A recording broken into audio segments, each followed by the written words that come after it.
So today we're going to unbox the Kase Wolverine Magnetic Neutral Density Filter Kit.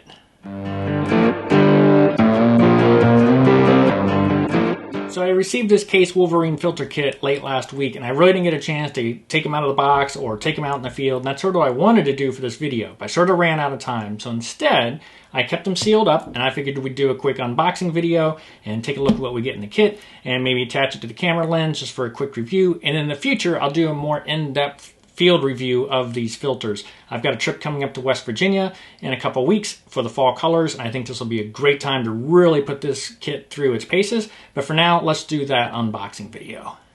So what we've got here is I've got the basic kit. This is the Kase Wolverine Magnetic ND Filter Pro 2 kit, I believe, and it is an 82 millimeter filter kit, which means, and here's what comes in the kit, is you get a CPL, an ND8, which is equivalent to a 3-stop filter, an ND64, which is equivalent to a 6-stop ND filter, and an ND1000, which is equivalent to a 10-stop ND filter. So I'm getting a CPL, the 3-core ND filters that I need, and it also comes with the attachment that I'll need to make it magnetic on the front of the lens. It comes with that. It is an 82 millimeter, so it goes right on here. It lets me put the filters on, stack the filters. And then just because I do have other lenses, I did pick up essentially a step-up magnetic ring for my other 2 lenses with different sizes. So I've got here a 72 to 82, and then I've got a 67 to 82. So I put this filter thread on those lenses that say has a 67, attach that, put the magnetic filter on,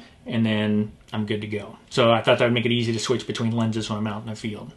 And finally, I did pick up the magnetic lens caps because that'll make sure I'm able to keep the front element of my lens. I'm a big lens cap user. I know a lot of people sometimes just let them fall, go away, and they don't use them, but I always like to put lens caps on my lenses. So I did get the magnetic lens caps, and we'll take a quick look at those as well. So it comes in this nice little box. This is the primary part of the kit right here. I chose an 82 millimeter because that's the largest filter thread I have on my 14 to 30 for the Nikon lens. Now, I debated going to the 95 millimeter because I was a little concerned if I started stacking filters, I would start to get some vignetting. So I could have gone with a 95 millimeter, but I'm also trying to keep my load small, keep things not very bulky or anything like that. So I went for the 82 millimeter. These are fairly thin filters, so I think one filter is not going to pose a problem with that setup. If I start stacking, I've read that there could be a little bit of vignetting. That's something we'll look at when we do the in-depth field test. But their Kase does have a CPL integrated with an ND6 filter, which it's not cheap. I want to say it's around $190 for the 82 millimeter, but that would allow me to get into possibly removing that vignetting.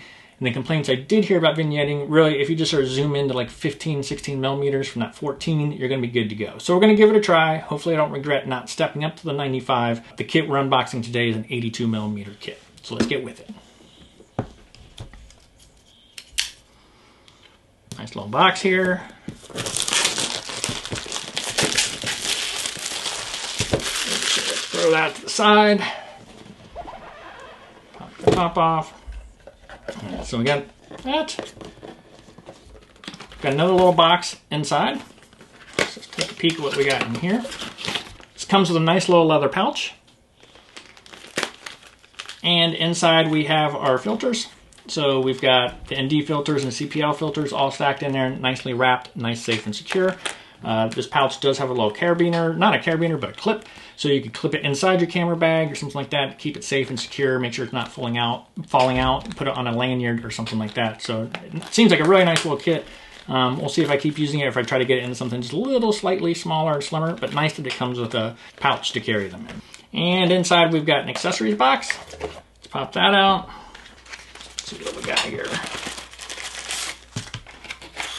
So inside the accessory pouch, we have a microfiber cleaning cloth. I'm sure that'll be handy to clean the filters, and it will slide right in here. And then we have the accessories. We have the lens cap, magnetic, and this is the ring that attaches on the front of the lens, which then allows your either lens cap or your filters to attach to the front. So let's set these over here. Okay, and so I also got the 72 millimeter ring, which is similar to this 82. What it'll do is it'll fit in front of my 24 to 70 to allow me to keep that ring on there and swap the magnetic filters back and forth. So let's go ahead and put this ring on the front of this one. Again, this is the 82 millimeter ring. It's just gonna screw right onto the existing filter thread of the lens. very slim, which I like. I mentioned my vignetting concerns. The fact that it's slim is going to be nice. It does not add much depth to the end of the lens, which is great.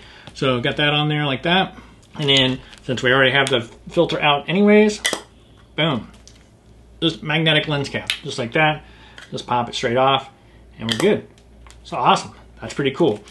So then what I would do with the rest of my lenses is I would take this 72, put it on my 24-70, and then take this 67 and put it on, I think it's my 24-200, which might share with my 100-400. When I ordered it, I had it all figured out. I may be off a bit, but essentially my plan is to put one of these rings on each one of my lenses, put one of the magnetic lens caps on it, and I'll be able to swap real easily out in the field. At least that's what I'm intending to do. So let's move on to the filters themselves. Set this over there. Okay, let's see what we got here. Let's pull this out.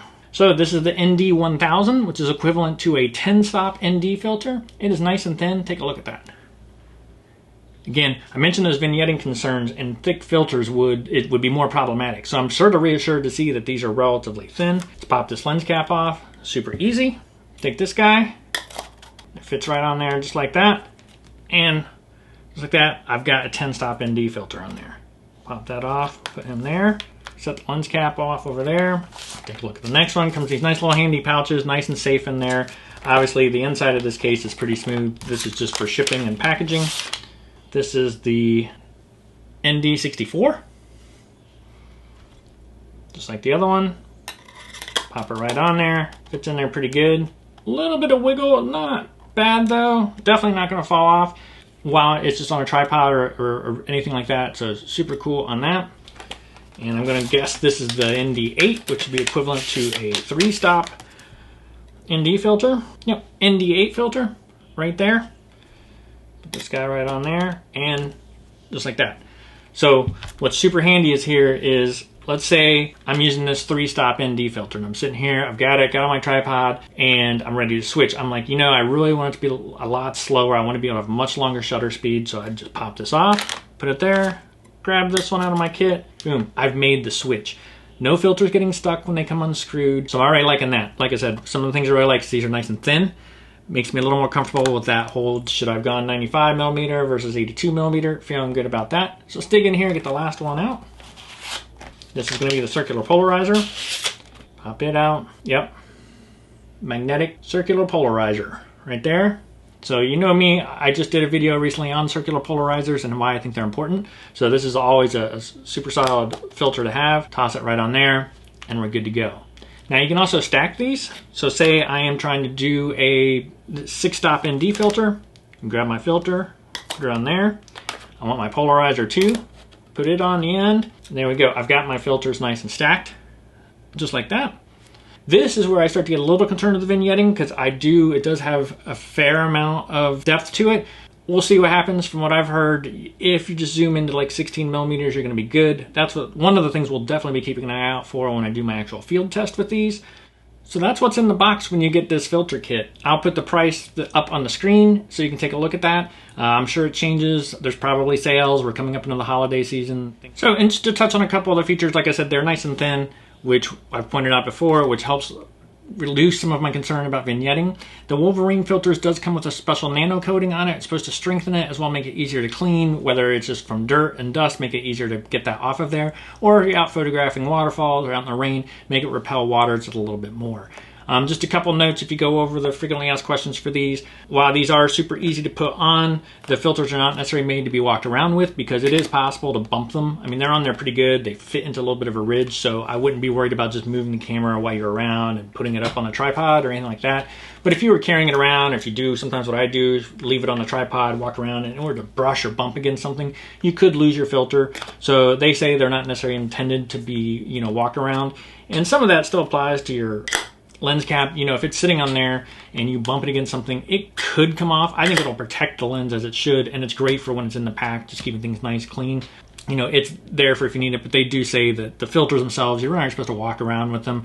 So they're made to be easy to take off and on, just so that you're not afraid to take them off, put them in the pouch, because you know it's going to be easy to put them back on. Like I said, I do want to do an in-depth field review on these filters. I'm really excited about them. I'm anxious to test them out, see how they perform, quality, optics, and then just the ease of switching things out. So over the next couple of weeks with the fall colors, I have them just in time to put them through their paces, and then I'll record a video while I'm out in West Virginia on using these filters, and I'll come back with a more in-depth, in-the-field review of what I think of these filters and go from there.